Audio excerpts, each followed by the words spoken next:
انسان کو بہت سارے امراض لگ جاتے ہیں، جسمانی بیماریاں بھی ہوتی ہیں اور روحانی بیماریاں بھی ہوتی ہیں، عقیدے اور نظر اور فکر میں بھی بیماریاں ہوتی ہیں۔ دنیا میں کچھ لوگ دہریے ہیں، معاذ اللہ کی ذات کے منکر۔ دنیا میں کچھ لوگ ایسے ہیں جو وقوع قیامت کے منکر۔ دنیا میں معاذ اللہ کچھ لوگ ایسے ہیں جو عذاب قبر کے انکاری۔ دنیا کے اندر آپ کو وہ لوگ بھی ملیں گے جو کہتے ہیں دنیا خود بخود وجود میں آ گئی۔ پھر آپ کو کچھ اور لوگ ملیں گے جن پر وسوسوں کا غلبہ، بری سوچوں کا غلبہ، شیطانی اور نفسانی خواہشات کا غلبہ، یہ سب بیماریاں ہیں۔ پھر کچھ امراض ایسے ہیں، حسد، بغض، عداوت، تکبر، عجب، خود پسندی، دوسروں کو حقیر سمجھنا، اپنے آپ کو بڑا جاننا، جھوٹ بولنا، جھوٹی انا کی، یہ سب بیماریاں ہیں، امراض ہیں۔ جسمانی مرض بھی بندے کو پریشان کرتا ہے، روحانی مرض بھی پریشان کرتا ہے۔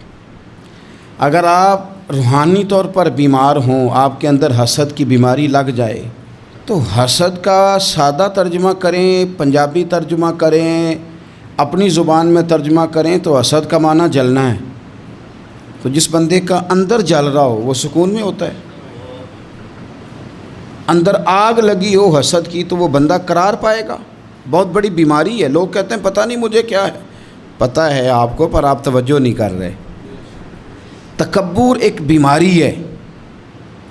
تکبر والا بندہ دل کی جگہ روڑا رکھ لیتا ہے، پتھر، تو اندر بندے کا سخت ہو جائے۔ وہ ہمارے ہاں لوگ کہتے ہیں کہ میری نا ٹانگوں میں بڑی درد ہے، تو پنجابی کہتے ہیں کھلیاں پہ گئی ہیں۔ وہ کیا ہے جی؟ کہتے ہیں سخت ہو گئی ہیں ٹانگیں، چلا نہیں جاتا۔ ٹانگیں سخت ہو جائیں تو گزارا نہیں ہوتا، تو دل سخت ہو جائے تو۔ اب میری بات کو سمجھیں، ہمارے اندر نا بیماریاں ہیں، ہم وہ کڑتے رہتے ہیں، وہ جلتے رہتے ہیں، وہ تکبر میں آ جاتے ہیں، عداوت ہے، بغض ہے، کینہ ہے، ماننے کو تیار نہیں ہوتے۔ یعنی دنیا میں یہ سارے لوگ کہہ رہے ہیں کہ مجھ سے حسد ہو رہا ہے، یہ کوئی بھی نہیں کہہ رہا کہ میں کر رہا ہوں حسد۔ تو اگر سب سے ہو رہا ہے تو وہ بندہ کہاں ہے جو کر رہا ہے؟ سب کہتے ہیں کہ بڑا تکبر آ گیا جی لوگوں میں، تو وہ لوگ کدھر ہیں جی جو تکبر کر رہے ہیں؟ وہ بھی، اس کو بھی تو ماننا چاہیے نا میں کرتا ہوں۔ تو یہ ساری بیماریاں، جسمانی، بلڈ پریشر، شوگر اور ہیپاٹائٹس اور معاذ اللہ کینسر، اور یہ سب بیماریاں روحانی بھی جسمانی بھی، تو یا اللہ جائیں کدھر؟ فرمایا وَنُنَزِّلُ مِنَ الْقُرْآنِ مَا هُوَ شِفَاءٌ وَرَحْمَةٌ لِّلْمُؤْمِنِينَ۔ فرمایا میں نے جو تمہیں قرآن عطا فرمایا ہے نا، تو اس میں مومنوں کے لیے شفا بھی ہے اور رحمت بھی ہے۔ یہ تمہاری تمام بیماریوں کی شفا ہے، اس میں تمام بیماریوں کی۔ ہم مریض ہیں، ہماری کل شفا قرآن پاک کے ساتھ وابستہ ہے، اور اگر صحیح طبیب تک بندہ نہ جائے تو پھر وہ ساری زندگی بیچارہ الجھا رہتا ہے، اسے کامیاب علاج میسر نہیں آتا۔ اس میں جسمانی، حضرت عائشہ صدیقہ رضی اللہ تعالیٰ عنہ فرماتی ہیں میں نے نبی پاک صلی اللہ تعالیٰ علیہ وآلہ وسلم کو نا مرض وصال تک دیکھا ہے، حضور کے وصال تک، کہ حضور قرآن پاک کی آخری 2 سورتیں پڑھ کے سورۃ فلق اور ناس اپنے ہاتھوں پہ پھونکتے تھے، پھر جسم پہ ملتے تھے۔ قرآن پاک میں شفا ہے۔ اب تو لوگوں نے دم درود کو نا اس کو بڑا ہلکا سا کام سمجھ لیا۔ ویسے بھی یہ عاملوں کے ہتھے چڑھ گیا، ملنگوں کے ہتھے چڑھ گیا، کاروبار بن گیا، تجارت بن گئی۔ ورنہ قرآن پاک کی آیات پڑھی جائیں تو حضور نے فرمایا سورہ فاتحہ میں شفا ہے، اس میں کرم ہے۔ یہ چیزیں جو بڑی ہمارے لیے سود مند تھی، فائدہ مند تھی، ہم چھوڑ گئے۔ ایک بڑی خوبصورت حدیث ہے، سنیے گا۔ حضرت ابو سعید خدری رضی اللہ تعالیٰ عنہ حدیث کے راوی ہیں، بخاری میں موجود ہے۔ ارشاد فرماتے ہیں کہ ہم ایک سفر پہ تھے، واپس آ رہے تھے، ایک جگہ رات کو قیام کیا، سونا تھا، بستی تھی۔ بستی کے لوگوں نے نہ کھانا پوچھا نہ پانی پوچھا، کوئی ضیافت نہیں کی۔ آدھی رات کا وقت آیا تو ایک بندہ دوڑا دوڑا آیا، کہنے لگا ہمارے سردار کو بچھو نے کاٹ لیا ہے، تم میں سے کوئی بندہ دم درود کر لیتا ہے؟ تو ایک صحابی کہنے لگے کر تو لیتے ہیں، پر تم نے چونکہ ہمیں کھانا پانی تک نہیں پوچھا، تم اگر دم کراؤ گے تو مفت نہیں کریں گے۔ بخاری پڑھ رہا ہوں، پیسے لگیں گے۔ کتنے پیسے؟ بکریوں کا ایک ریوڑ پورا۔ شارحین نے لکھا 40 بکریاں۔ کنے دما دیاں؟ اور بھائی اس سے کوئی بندہ جواز نہ لے کہ پیسے لینے جائز ہیں، اس سے جواز نہ حاصل کرے۔ آپ بات کو سمجھیں، پس منظر کیا ہے؟ پانی تک نہیں تم نے پوچھا۔ کچھ لوگوں کا علاج ہوتا ہے، انہوں نے کہا پیسے لیں گے دم کر دیں گے۔ صحابی نے کہا، حضرت ابو سعید خدری رضی اللہ تعالیٰ عنہ فرماتے ہیں وہ چونکہ تنگ تھے، بچھو کاٹ گیا اور سردار کو کہا چل تو صحیح نا۔ وہ صحابی گئے، سورہ فاتحہ پڑھ کے دم کیا، اور حدیث بخاری سے میں آپ کو دکھاؤں گا۔ لوگ کہتے ہیں دم کدھر سے آ گیا؟ بخاری پڑھ رہا ہوں، صحیح بخاری۔ شفا تو اللہ نے دینی ہے نا، رب کریم نے شفا دے دی۔ بکریاں لے لیں، آ گئے جہاں آرام کر رہے تھے اس جگہ، صحابہ میں اختلاف ہو گیا، کچھ کہنے لگے بکریاں لینی چاہیے تھی، کچھ کہنے لگے نہیں لینی چاہیے تھی۔ حضرت ابو سعید خدری رضی اللہ تعالیٰ عنہ فرماتے ہیں پھر ہم نے فیصلہ کیا چپ کر کے سو جاؤ، صبح حضور کی بارگاہ میں جائیں گے۔ اگر کریم نے کہا لینی چاہیے تھی پھر تو موج بن گئی، اور اگر کہا نہیں لینی چاہیے تھی تو بکریاں ہانک کے واپس کر جائیں گے۔ مسئلہ کیا ہے؟ کہتے ہیں صبح گئے حضور کی بارگاہ میں، جا کے مسئلہ عرض کیا، یا رسول اللہ انہوں نے بھی پانی کوئی نہیں پوچھا تھا، ہم نے بھی کہا دم کریں گے تو پیسے لیں گے، تو ہم نے یہ بکریاں لی ہیں۔ شارحین لکھتے ہیں 40 تھیں شاید، تو یا رسول اللہ اب کیا کریں؟ حضور مسکرانے لگے، حضور مسکرانے لگے۔ جس کے گچھے سے لچھے جڑے نور کے، ان ستاروں کی نزہت پہ لاکھوں سلام، اور جس کی تسکین سے روتے ہوئے ہنس پڑیں، اس تبسم کی عادت پہ لاکھوں سلام، اور ان کی باتوں کی لذت پہ بے حد درود، ان کے خطبے کی ہیبت پہ لاکھوں سلام۔ حضور مسکرانے لگے اور مسکرا کے پوچھا اچھا پڑھا کیا تھا؟ یا رسول اللہ سورہ فاتحہ۔ فرمایا سکھائی کس نے تھی؟ کہا یا رسول اللہ آپ نے۔ فرمایا پھر آدھی بکریاں میری ہیں آدھی تمہاری ہیں، پر میرا حصہ نکالو نا بھائی۔ تو قرآن پاک میں شفا ہے، قرآن حکیم میں بڑے سے بڑا مجرم ہو، کافر ہو، فاسق ہو، ایک حدیث مشکات میں موجود ہے، اس کو آپ نے دل پہ لکھ لینا ہے چونکہ معاملہ دل کا ہے۔ نبی پاک صلی اللہ تعالیٰ علیہ وسلم نے فرمایا جس طرح بارش میں پڑے لوہے کو زنگ لگ جاتا ہے، اس طرح دل کو زنگ لگ جاتا ہے۔ تو کہتا ہے میں بور ہو رہا ہوں پتہ نہیں کیا ہے، اور زنگ لگ گیا دل کو۔ تو کہتا ہے جناب میں پتہ نہیں سارا کچھ ہے پر دل پریشان ہو، بھئی اس کو زنگ لگ گیا ہے۔ ہم کہتے ہیں یار پتہ نہیں کیا بات ہے، پریشانی ہو، بھئی دل کو زنگ لگ گیا ہے۔ کریم فرمانے لگے جس طرح بارش میں پڑے لوہے کو زنگ لگ جاتا ہے، اس طرح دلوں کو بھی زنگ لگ جاتا ہے۔ حضور دل کو زنگ لگ جائے تو کیا کریں؟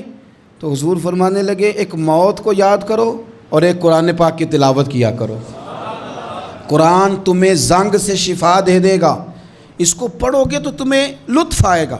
اور قرآن پاک کو نا جب بندہ پڑھتا ہے نا تو حضرت مولا علی شیر خدا نے فرمایا تھا قرآن پاک کبھی پرانا نہیں ہوگا، جب بھی پڑھو گے نیا مزہ ہی آئے گا، نیا سرور ہی آئے گا، نئی کیفی۔ بڑے بڑے کٹر کافر قرآن پاک سنتے تھے نا۔ ایک دن عتبہ کہنے لگا ابو جہل سے اور دیگر لوگوں سے کہ بڑی ہو گئی لڑائی، بڑی ہو گئی بحث، اس طرح کرتا ہوں میں جا کے نہ تو محمد ابن عبداللہ صلی اللہ، میں جا کے بات کرتا ہوں حضور سے۔ عتبہ آ گیا کہنے لگا میں مذاکرات کرتا ہوں، سب نے کہا چل تو سیاںہ آدمی ہے، سمجھدار ہے، چلا جا۔ جا کے نہ تو وہی باتیں جو وہ ہمیشہ کرتے تھے، نبی کریم علیہ السلام سے کہنے لگا ہم سارے آپس میں ہیں، برادری ہے، قبیلہ ہے، ایک شہر ہے، پھر بھی لڑائیاں شروع ہو گئی ہیں، جو آپ کا کلمہ پڑھتے ہیں وہ الگ ہو گئے، جو ہمارے معاذ اللہ طریقے پہ ہیں وہ الگ ہیں، تو کوئی بات چیت نہ کر لیں بیٹھ کے۔ تو حضور نے فرمایا کرو نا۔ کہنے لگا اگر آپ سرداری چاہتے ہیں تو ہم دیتے ہیں، اور اگر آپ مال و دولت چاہتے ہیں تو معاذ اللہ ہم دیتے ہیں، جو آپ کہتے ہیں ہم کرتے ہیں، کسی طرح کا بھی آپ کا مطالبہ ہے تو ہم پورا کرنے کو تیار ہیں، تو آپ بتا دیں ہم وہ کر دیتے ہیں۔ وہ بڑی اس نے لمبی چوڑی تقریر کی، جتنی آفریں گنا سکتا تھا گنوائیں، کریم خاموش رہے۔ جب اس کی بات پوری ہو گئی تو حضور فرمانے لگے میں بھی کچھ بولوں؟ کہنے لگا بولیں۔ میرے نبی پاک نے قرآن پاک پڑھنا شروع کر دیا، چند آیتیں پڑھی، کھڑا تھا بیٹھ گیا، پھر اٹھ پڑا، کبھی ادھر جاتا ہے کبھی ادھر آتا ہے۔ حضور نے تلاوت ختم کی، کہا کوئی بات کرنی ہے؟ کہنے لگا نہیں مجھے اجازت دے دے۔ واپس گیا، جب گیا نا تو ابو جہل دور سے دیکھ کے کہنے لگا جو گیا تھا وہ تو عتبہ تھا، اور یہ جو آ رہا ہے یہ کوئی اور ہے، یہ کوئی اور ہے، یہ وہ نہیں ہے جو گیا تھا۔ واپس آیا تو کہا کیا طے ہوا؟ کہنے لگا یار طے کیا کرنا ہے، میں نے شاعر بھی دیکھے، کاہن بھی دیکھے، جادوگر بھی دیکھے، میں نے زمانہ گھوما ہے، پر جو قرآن وہ پڑھتے ہیں وہ بندے کا کلام نہیں، وہ رب کریم کا ہی کلام ہے، وہ اللہ کا کلام ہے، تم نہیں مقابلہ کر سکتے، تم باز آ جاؤ، وہ تمہارے بس کی بات نہیں۔ تیرے آگے ہیں یوں دبے لچے فصحا عرب کے بڑے بڑے، کوئی جان منہ میں زبان نہیں بلکہ جسم میں جان نہیں، اور کروں تیرے نام پہ جان فدا، نہ بس ایک جان دو جہاں فدا، میرا دو جہاں سے بھی نہیں جی بھرا، میں کروں کیا کروڑوں جہاں نہیں۔ طفیل بن عمرو دوسی مکہ شریف آئے تجارت کے لیے، پہلے بھی آیا کرتے تھے، کہتے ہیں میں بہترین شاعر تھا، مکے آیا سامان بیچتا تھا، کچھ خرید کے لے جاتا تھا۔ ابو جہل مجھے کہنے لگا تو ہمارا دوست ہے، پرانا سجن ہے، تیرا آنا جانا ہے، اور تجھے یہاں اس شہر میں چونکہ تو ہمارا مہمان ہے تو ہر بات سے آگاہ کرنا ہمارا ذمہ داری ہے۔ یہاں ایک شخص ہے محمد ابن عبداللہ، محمد ابن عبداللہ صلی اللہ تعالی علیہ وسلم اعلان نبوت کرتے ہیں، اور معاذ اللہ شاعر ہیں، جادوگر ہیں، ان کی تو نے بات نہیں سننی۔ کہتا میں نے کہا مجھے کیا ضرورت ہے، میں نے چند ہفتے ٹھہرنا ہے، مال بیچنا ہے، کچھ خریدنا، چلے جانا ہے، مجھے کیا ضرورت ہے؟ کہا اچھا میں نہیں سنوں گا بات۔ کہتا مجھے نظر آئے کئی دفعہ حضور، اور جہاں حضور ہوتے تھے میں قریب ہی نہیں جاتا تھا۔ کہتے ہیں ایک دن نا حرم شریف میں سادے سے کپڑے اور پاؤں میں سونے جوتے اور سر پہ یوں امامہ کے جیسے فرشتے بھی جھک جھک کے زیارت کرتے ہیں۔ کہتے ہیں کہ نور بھری کیفیات حضور تشریف لائے، اور تشریف لا کے رسول کائنات علیہ السلام حرم کعبہ کے ساتھ ٹیک لگا کے بیٹھ گئے، سر سے لے کر پاؤں تک تنویر ہی تنویر ہے۔ حضور تشریف فرما ہوئے، قرآن پاک پڑھنے لگے۔ میں جب حضور کے قریب سے گزرتا تھا تو کانوں میں روئی دے کے گزرتا تھا، پر طفیل کہتے ہیں آج نا تھوڑی سی آواز میرے کانوں میں گئی، قرآن پڑھا محبوب نے۔ اور ویسے بھی کیا کمال ہوگا جب یاسین والے نبی خود یاسین پڑھتے ہوں، جب طٰہٰ والے نبی اپنی زبان سے طٰہٰ کی تلاوت کرتے، وَالضُّحَىٰ وَاللَّيْلِ اِذَا سَجَىٰ جن کے بارے میں آیا جب وہ تلاوت کرتے ہوں، الم نشرح لک صدرک جن کے سینے کی تعریف اللہ نے کی، جب وہ ان آیتوں کی تلاوت کرتے ہوں گے تو کیا شان ہوگی۔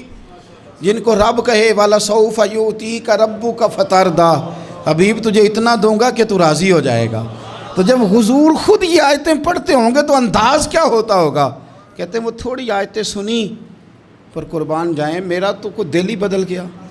میں بڑا بہترین شاعر تھا، لفظوں کے تراشے مجھے خوب آتے تھے، الفاظ کے بام و در سے میں آگاہ تھا، اچھا ادب میں جانتا تھا، پر میں نے کہا یہ کلام، یہ انداز، لو انزلنا هذا القرآن على جبل لرأيته خاشعا متصدعا من خشیۃ اللہ، یہ انداز پتھروں پہاڑوں پہ جائے تو وہ ریزہ ریزہ ہو جائیں۔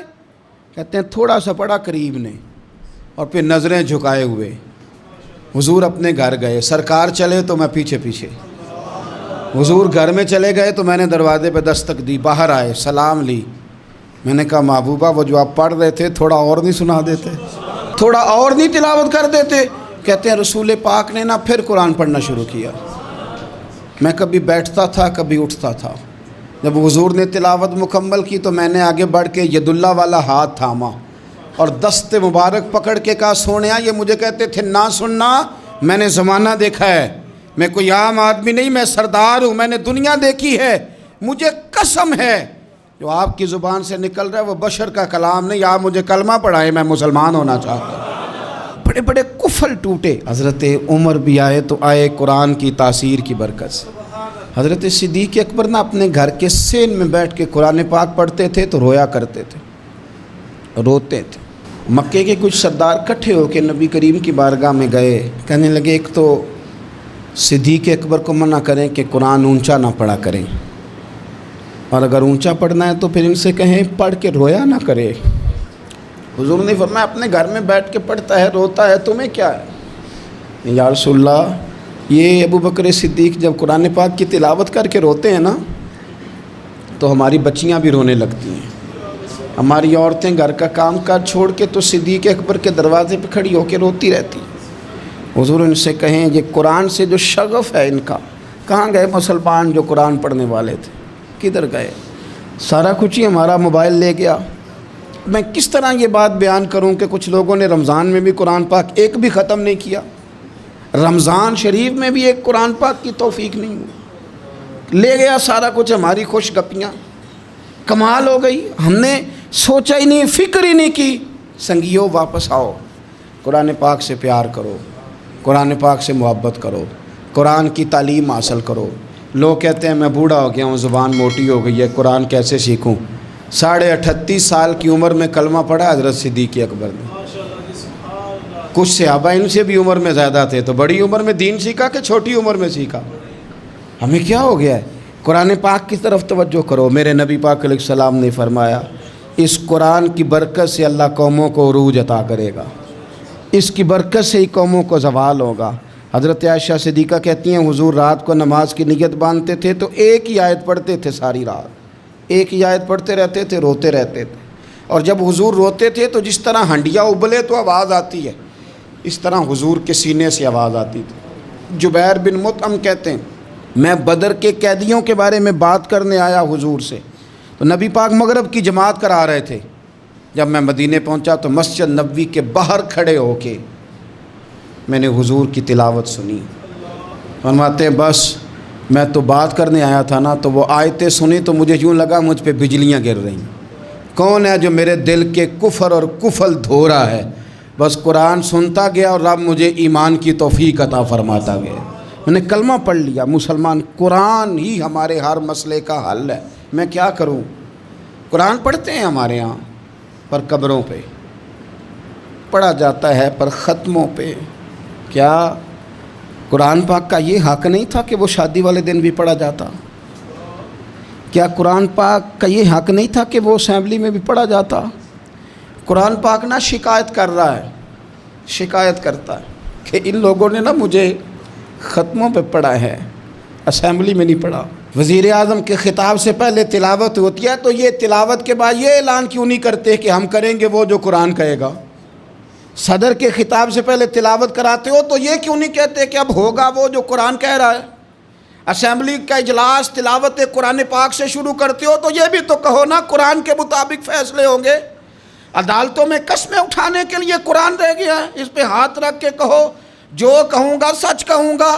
آج کے بعد وکیل بھی ہاتھ رکھے نا قرآن پاک پہ، جج بھی ہاتھ رکھے قرآن پاک پہ، گواہ بھی رکھے، ملزم بھی رکھے، اور مدعی بھی بتائے کہ اس نے پرچہ صحیح درج کرایا ہے، اس نے صحیح درج کرایا ہے، نام صحیح لکھوائے ہیں. اور یہ سارے بتائیں جج سے لے کر ملزم تک کہ ہم فیصلہ وہ کریں گے جو قرآن پاک نے ہمیں کہا ہے. صرف قسموں کے لیے رہیں گے. 2 صورتیں پڑھنی نہیں آتی اور تم بیچ میں قرآن پاک کو لا کے قسمیں اٹھاتے ہو.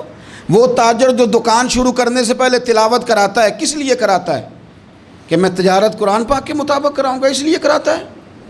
وہ تو کہتا ہے ذرا دکان صحیح چلے، ذرا برکت آ جائے.